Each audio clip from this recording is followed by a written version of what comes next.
Hey, salut à tous, c'est Ferenza et aujourd'hui on se retrouve sur une petite vidéo dans laquelle on va parler non pas de l'iPhone 13 qui devrait être annoncé d'ici quelques heures, plus ou moins 24 heures, mais plutôt de quelques attentes qu'on pourrait avoir pour les iPhone 14. Parce que même si l'iPhone 13 n'est pas encore sorti, il y a déjà des rumeurs sur l'iPhone 14. Et c'est ce qu'on va voir plus ou moins aujourd'hui, à travers ces quelques rumeurs, mais également les attentes que j'ai personnellement sur ce nouvel iPhone 14, et vous poser également les questions suivantes qui sont, vous, qu'est-ce que vous attendez pour cet iPhone 14 ? Alors si vous ne le savez pas encore, Apple devrait annoncer les iPhone 13 demain, plus précisément le 14 septembre à 19 h, plus ou moins également, la conférence va durer un peu de temps, donc on peut peut-être s'attendre à ce que cet iPhone soit annoncé en fin de conférence. En tout cas, c'est pour bientôt. Mais comme dit dans l'introduction, aujourd'hui on ne s'intéresse pas au 13, mais plutôt au futur 14, qui sortira donc fin 2022. Quelques rumeurs sont déjà présentes et tout le monde s'arrache pour être le premier à annoncer ce qui va arriver sur les nouveaux produits d'Apple. Néanmoins, on va se mettre dans le jeu également, on va essayer d'annoncer à quoi va ressembler l'iPhone 14 à travers les quelques rumeurs que beaucoup relayent déjà, mais également par rapport à nos attentes personnelles.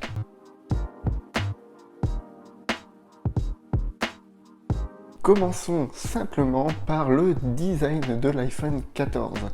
Comme vous le savez certainement, Apple cherche à diminuer, voire totalement gommer l'encoche qui le caractérise si bien.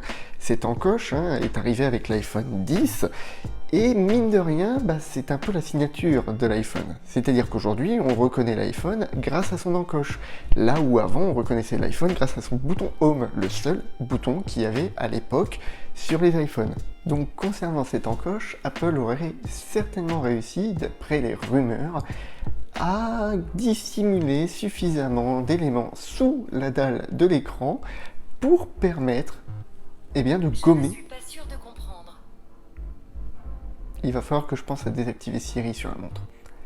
On se retrouverait donc avec un poinçon en plein milieu de l'écran qui permettrait ainsi à Apple de faire passer la caméra et tout le reste du dispositif Face ID serait caché sous la dalle de l'écran. Ce serait pas trop mal, néanmoins je me pose une question, c'est que étant donné qu'Apple serait capable de faire passer Face ID intégralement sous l'écran, pourquoi il ne le fait pas avec la caméra elle-même ? On verra ça lorsqu'Apple annoncera l'iPhone 14. Mais pour moi, si Apple a réussi à faire passer le Face ID sous l'écran, il y a de grandes chances qu'il ait également réussi à faire passer la caméra en dessous. Il se murmure également déjà que l'iPhone prendrait un petit peu de poids quand même. Il va devenir bien fat le pépère. Il va prendre 1 ou 2 mm de plus de façon à ce que on se retrouve avec le dos totalement plat. Au revoir donc les objectifs qui dépassent. C'est franchement ce que j'espère, parce que on va pas se mentir, avoir un iPhone posé à plat et qui, quand on appuie dessus, j'ai jamais rien eu de plus chiant et de plus emmerdant de toute ma vie. Et ce avec tous les téléphones, pas que sur l'iPhone d'ailleurs.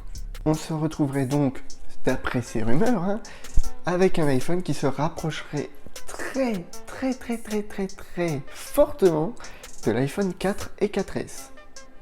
Et ma foi, ce n'est vraiment pas une mauvaise chose si cela vient à arriver. Le fait d'avoir un iPhone qui sera plus épais, de façon à mettre à plat les caméras au-dessus, permettra par la même occasion d'agrandir la batterie.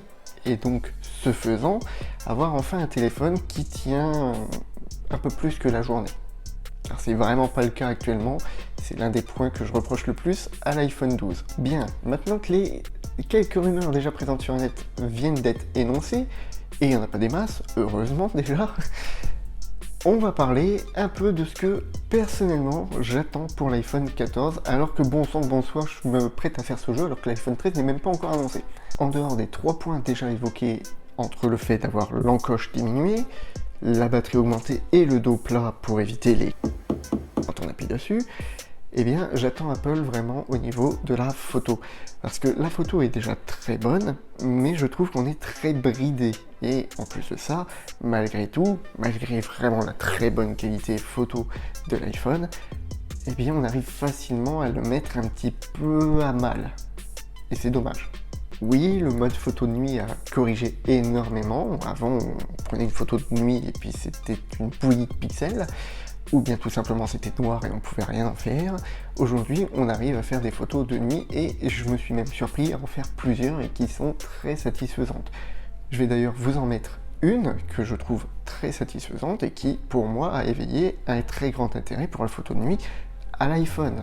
Néanmoins, la partie où je trouve qui est le plus dommage, c'est tout simplement qu'on n'a pas la main mise sur les réglages. J'aimerais pouvoir définir moi-même manuellement les ISO et la vitesse d'obturation, étant donné qu'on ne peut pas régler l'ouverture actuellement sur l'iPhone, de façon à décider le plan artistique de la photo, puisqu'une photo n'est pas simplement de déclencher. Il y a également un message à transmettre à travers le cliché, et ce message passe par des choix. Prenez un footballeur qui court, si vous prenez une photo et que vous le figez, vous allez lui donner une sensation d'immobilisme. Vous n'allez pas lui donner une sensation de « il est en plein effort en train de courir, il est juste immobile ». Et c'est dommage. Enfin, pour moi en tout cas, je préfère donner un côté plus mobile, plus dynamique à ce genre de photo, plutôt que simplement figé. Et je n'ai pas le choix. L'iPhone va décider de le figer. Également, quand je fais des photos à l'extérieur, paysage plus ou moins, il m'arrive de se croiser des petits ruisseaux, des petites cascades en quelque sorte, et je trouve dommage que l'iPhone veuille absolument figer la cascade. On a l'impression que l'eau est gelée, alors c'est magnifique, oui, c'est bien, c'est une sensation d'eau gelée. Mais moi, ce que je veux, c'est montrer la force du courant qui s'écoule. Montrer que l'eau est en train de passer et qu'elle traverse encore et toujours. Et je ne peux pas le décider. Apple fait des choix pour moi. Apple bride mon côté créatif. C'est d'ailleurs l'une des raisons pour lesquelles je trouve que parler de photographie d'art avec un iPhone est un petit peu hérétique, puisqu'on ne choisit rien. Apple choisit pour vous ce qui va être Apple choisit pour vous ce que vous allez transmettre. Vous voulez rendre dynamique une photo, montrer l'effort d'un footballeur, vous ne pouvez pas. Apple a décidé que ça serait figé. Vous voulez montrer la force de l'eau qui traverse la cascade, eh bien vous ne pouvez pas. Apple a décidé que ça serait juste une image figée.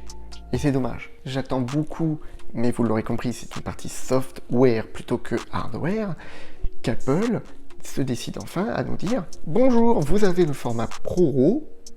Et bien maintenant, on vous donne la possibilité de régler votre appareil photo comme vous le voulez. Vous voulez aller plus vite dans les réglages, faire en sorte que la vitesse d'obturation soit rapide pour figer votre mouvement, pas de souci, vous pouvez le faire. A l'inverse, vous voulez faire en sorte que ce soit dynamique en réduisant la vitesse d'obturation, et ben pas de souci, vous pouvez le faire.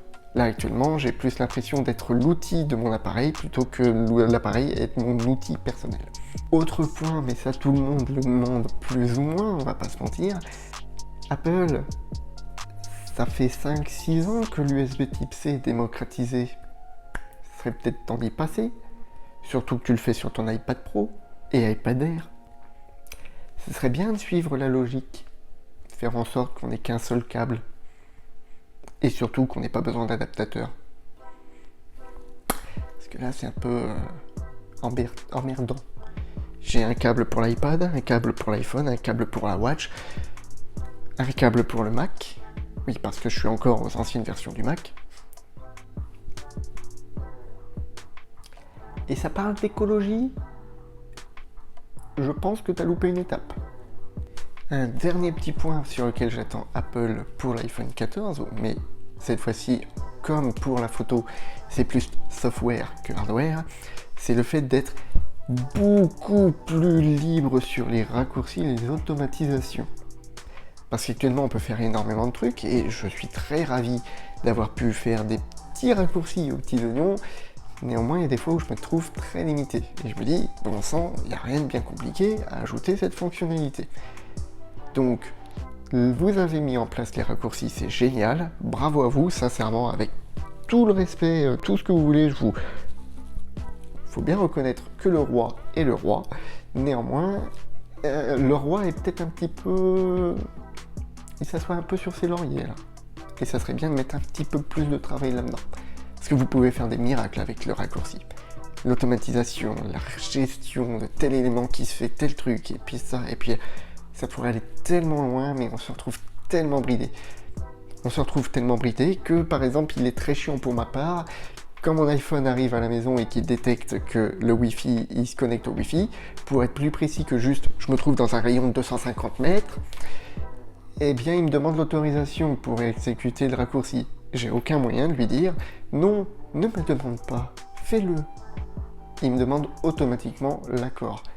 Bon sang de bonsoir, si je l'ai réglé, c'est qu'il y a une raison, pas besoin de me demander, fais-le. Et donc on se retrouve dans le cas que je dis, c'est qu'on est très limité avec les raccourcis. Et c'est dommage, encore une fois.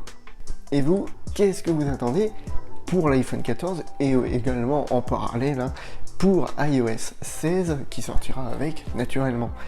Dites-le moi en commentaire, ça m'intéresse vraiment de savoir et peut-être qu'on pourrait essayer d'imaginer un iPhone parfait qui conviendrait à tout le monde entre mes attentes, vos attentes, les attentes de Paul, de Jacques, de Pierre, d'André, de Marcel. J'espère que cette petite vidéo vous aura plu. J'ai essayé de faire un peu plus de travail que simplement me fixer en plan fixe. Alors dites-moi si cela vous plaît et on se dit à très bientôt puisque la keynote d'Apple arrive d'ici 24 heures et je compte bien vous partager les nouvelles qui ont été évoquées dans cette keynote. Donc préparez-vous, il y aura plusieurs contenus disponibles d'ici peu de temps. C'était Ferza et on se dit à la prochaine. Tchuss.